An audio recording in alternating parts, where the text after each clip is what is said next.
Imagine estar a 25 andares de altura. O chão sob seus pés começa a estremecer. O ar fica espesso, pesado, difícil de respirar. Lá fora, uma nuvem escura sobe no céu de São Paulo. Dentro do prédio, o inferno se instala. Gritos, chamas, desespero. A única saída é pular. Foi isso que centenas de pessoas enfrentaram no dia 1º de fevereiro de 1974. O cenário, o edifício Joelma, uma das maiores tragédias da história do Brasil.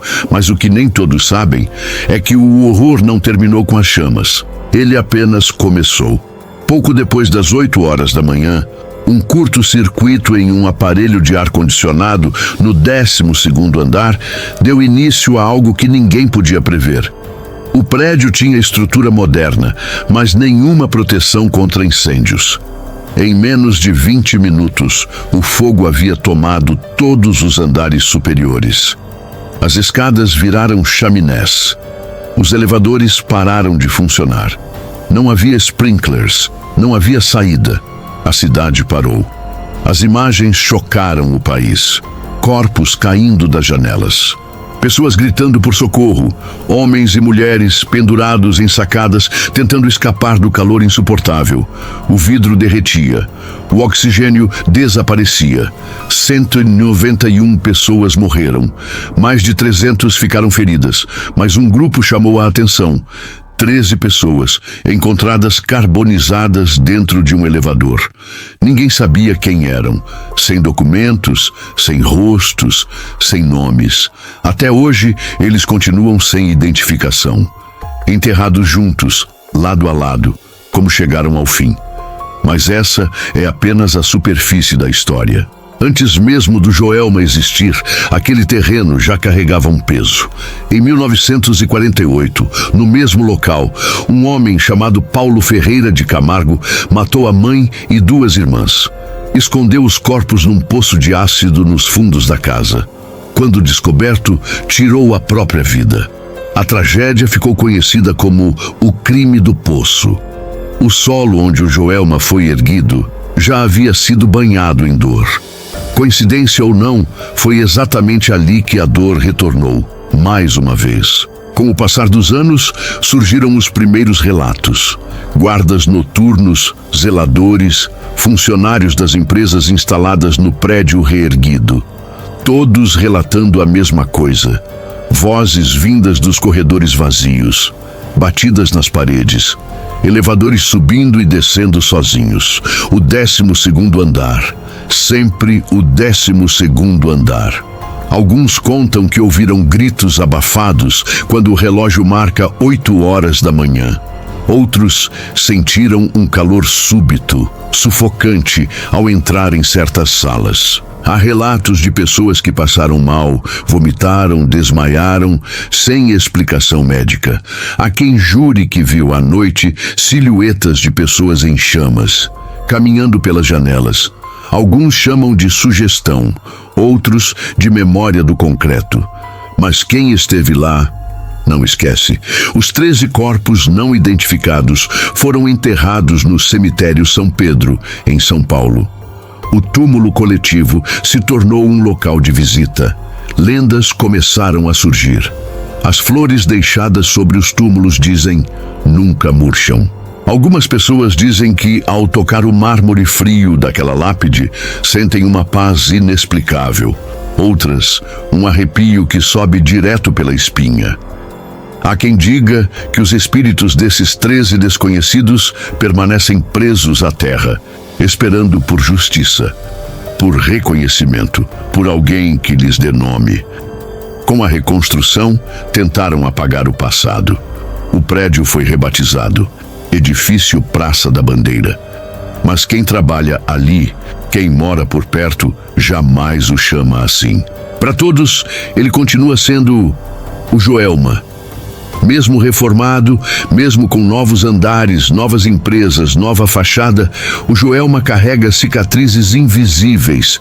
Algumas empresas que se instalaram ali relataram quedas abruptas de produtividade, incidentes inexplicáveis, falhas constantes de energia.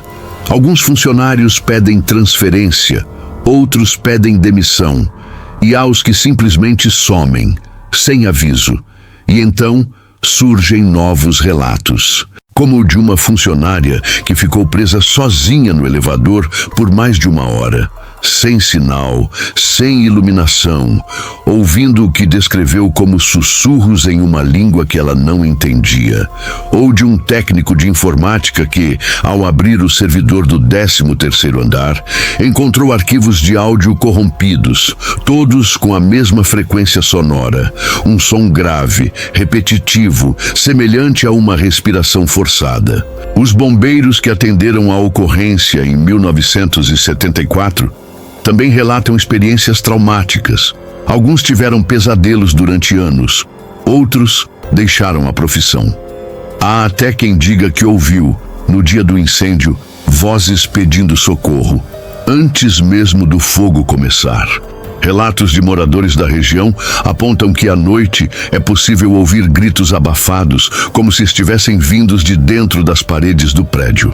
Há quem more em prédios vizinhos e afirme escutar pedidos de socorro repetidos sempre no mesmo horário, 8 horas da manhã. Um zelador registrou em áudio uma série de sons inexplicáveis vindos do subsolo, mesmo sem movimentação no local. Paranormais afirmam que o local possui energia residual. A dor ficou registrada no ambiente, como uma gravação presa no tempo, reproduzida por fatores que ainda não compreendemos. Em 2002, um grupo espiritual tentou realizar uma limpeza energética nos andares superiores do Joelma. Relatos indicam que durante o ritual, luzes começaram a piscar e alarmes dispararam sem motivo aparente. Padres, médiuns e pastores foram convidados em ocasiões diferentes. Nenhum deles quis retornar uma segunda vez. Um dos médiuns, em entrevista ao vivo, afirmou: "Ali existe um portal, mas não é qualquer um que deve tentar fechá-lo." A administração do prédio nunca confirmou oficialmente nenhuma dessas intervenções, mas muitos acreditam que a tentativa de silenciar o sobrenatural só aumentou a presença. Mesmo após a troca oficial do nome do edifício, o título original parece colado à estrutura. Joelma é repetido em relatos, registros e até por quem trabalha lá diariamente. Curiosamente, o nome Joelma carrega uma origem bíblica: Deus é paz. Mas, ironicamente, é o oposto do que aquele prédio representa. Especialistas em simbologia apontam que a repetição do nome nas narrativas e documentos pode reforçar a energia que o local emana. É como se o nome se recusasse a desaparecer. E quanto mais tentam substituí-lo, mais forte ele retorna. Em meio ao caos do incêndio, muitos relatos não foram oficialmente documentados. Testemunhas afirmam que havia pessoas que não constam na lista de vítimas.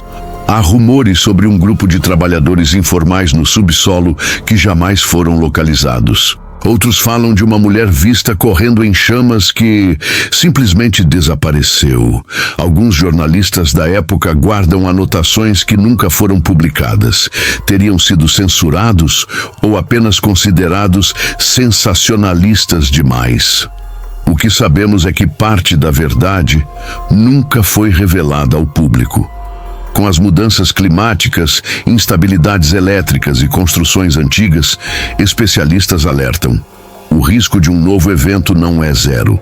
O Joelma não possui mais os riscos estruturais de 1974, mas o trauma coletivo ainda vive e se reflete no comportamento de quem ocupa o prédio.